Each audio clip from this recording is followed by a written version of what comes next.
앞서 보신 대로 제롬 파월 연준 의장을 흔드는 트럼프 대통령의 발언이 이어지면서 시장 역시 크게 출렁이고 있는데요.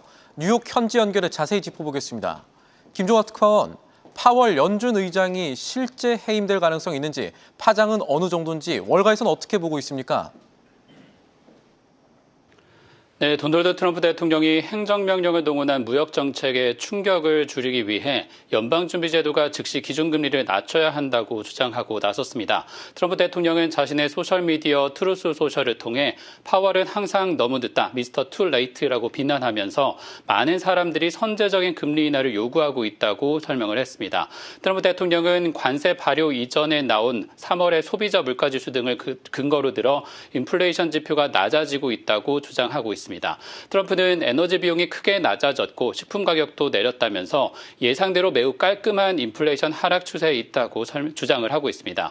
그러면서 파월 의장을 향해 완전한 실패자, 패배자라고 몰아세웠는데 트럼프는 파월이 지금 금리를 내리지 않으면 경제는 둔화할 수 있다면서 무역정책의 파장을 연준이 수습할 것을 요구했습니다.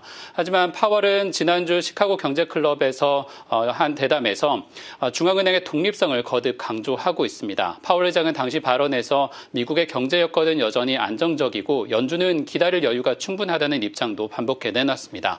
하지만 백악관 내부에서는 스콧 베센트 재무장관이 파월 의장의 후임을 올 가을께부터 인터뷰하겠다라는 입장을 내놨고 백악관 국가경제자문위원회 위원장인 케빈 헤셋은 지난 주말 사이에 파월 의장 문제를 백악관 내에서 계속 검토하고 있다면서 기존 입장을 바꿨습니다.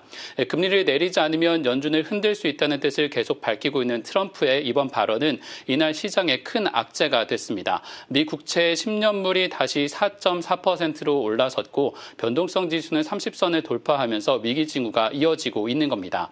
월가 이런 경계감은 연준에 오래 몸담았던 크리슈나 구하 에버코어 ISI 부회장의 인터뷰에서도 잘 드러납니다. 크리슈나 부회장은 시장은 대통령이 연준 의장을 해임하려는 생각조차 싫어한다라는 신호를 강하게 내고 있다면서 연준의 독립성을 문제 삼으면 시장은 더 강하게 반응할 수 있다고 우려했습니다. 경기 침체 지표인 샴의 법칙의 클라우디아 샴 박사도 제롬 파월 의장의 해임은 시장에 큰 혼란을 초래할 수 있다라면서 같은 의견을 냈습니다.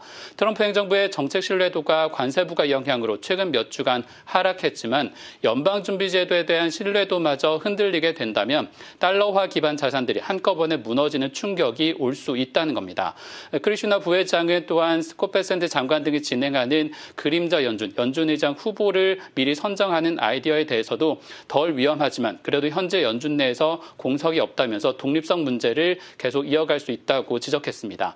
한때 재무장관 후보로도 거론되던 케빈 월시 전 이사 등이 차기 의장으로 유력한 상황인데 임기가 1년여 남은 제롬 파월 의장은 차기 의장 지명만으로도 발언의 힘을 잃게 되는 위험이 생깁니다.